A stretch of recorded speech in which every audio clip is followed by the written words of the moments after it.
ఒకసారి ఒక గురువు గారు తన శిష్యునితో కలిసి పొలం పక్క నుండి వెళ్తున్నారు. ఆ పొలంలో ఉన్న భూమి ఎంతో సారవంతమైనది అయినప్పటికీ ఆ పొలం మాత్రం ఎండిపోయి బీడు పడిపోయి ఉంది. అది చూసిన గురువు ఆ పొలం యజమాని అశ్రద్ధ వల్లనే ఇలా పొలం ఎండిపోయిందని అనుకున్నాడు. ఇంతలో గురువు శిష్యునికి ఇద్దరికి దాహం వేయడంతో పొలం మధ్యలో పాడుబడిపోయి ఉన్న ఓ ఇంటి వద్దకు వెళ్ళారు. తలుపు తట్టగానే ఆ ఇంటిలో నుండి ఒక వ్యక్తి బయటికి వచ్చాడు.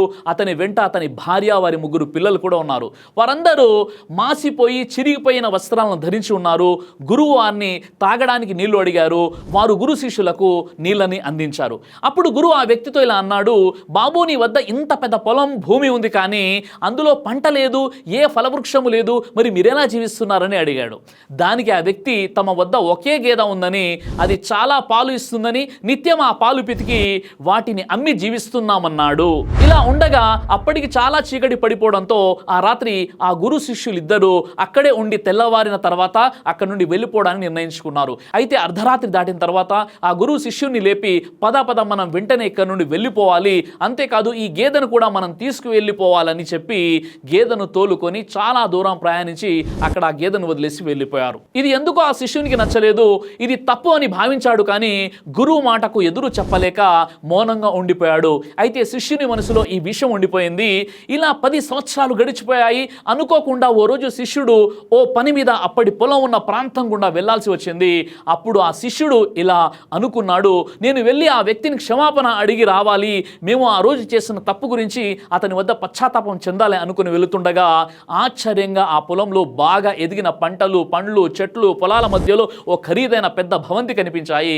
అంతేకాదు అప్పట్లో గేదె కట్టేసి ఉండే చోట పలు గేదెలు, ఆవులు ఉండడం కనిపించింది.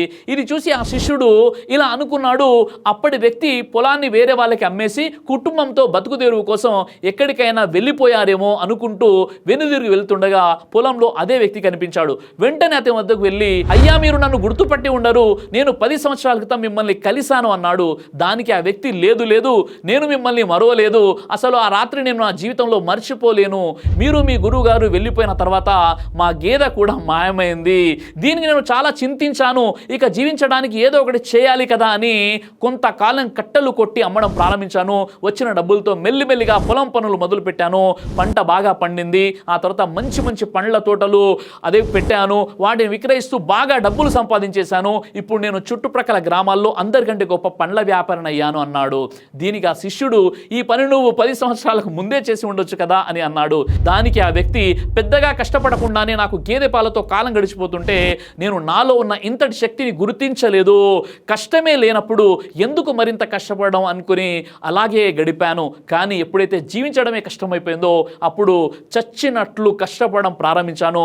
ఫలితం మీరే కల్లారా చూస్తున్నారు అన్నాడు ఆ వ్యక్తి. సోదరులారా, ఈ కథలో నీతి ఏంటి? కష్టంలోనే జీవితం విలువ తెలిసి వస్తుంది. మనం ఒక కంఫర్ట్ జోన్ని ఏర్పాటు చేసుకుని అందులోనే ఉండే ప్రయత్నం చేస్తున్నాం కాబట్టి మనం కష్టం యొక్క విలువ మనకు తెలియరావడం లేదు. దైవ ప్రవక్త ముహమ్మద్ సల్లల్లాహు అలైహి వసల్లం వారు తెలియజేశారు, కడుపుకు సంబంధించినటువంటి అన్ని రకాల వ్యాధులకు అద్భుతమైనటువంటి ఔషధం తల్బీనా.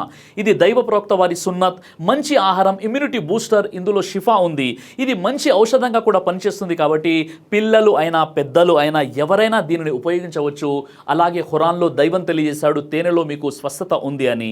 కాబట్టి స్వచ్ఛమైనటువంటి ఫారెస్ట్ హనీ కోసం మీరు సంప్రదించండి. అలాగే పురుషుల కోసం ప్రత్యేకంగా తయారు చేయబడినటువంటి షాహీ హల్వా, ఇది లైంగిక సమస్యలను దూరం చేసి శృంగార సామర్థ్యాన్ని పెంచుతుంది. మీ దాంపత్య జీవితంలో మంచి అనుభూతినిస్తుంది. ఇందులో ఎలాంటి సైడ్ ఎఫెక్ట్స్ లేవు. ఇది కంప్లీట్గా హెర్బల్ ప్రొడక్ట్స్తో తయారు చేయబడినటువంటిది. కాబట్టి స్క్రీన్పై కనిపిస్తున్నటువంటి ఈ నెంబర్స్కి కాల్ చేసి మీరు ఇప్పుడే ఈ ప్రొడక్ట్స్ని ఆర్డర్ చేసుకోవచ్చు. కొరియర్ ఫెసిలిటీ కూడా ఉంది. ఆలస్యం ఎందుకు, వెంటనే ఆర్డర్ చేయండి.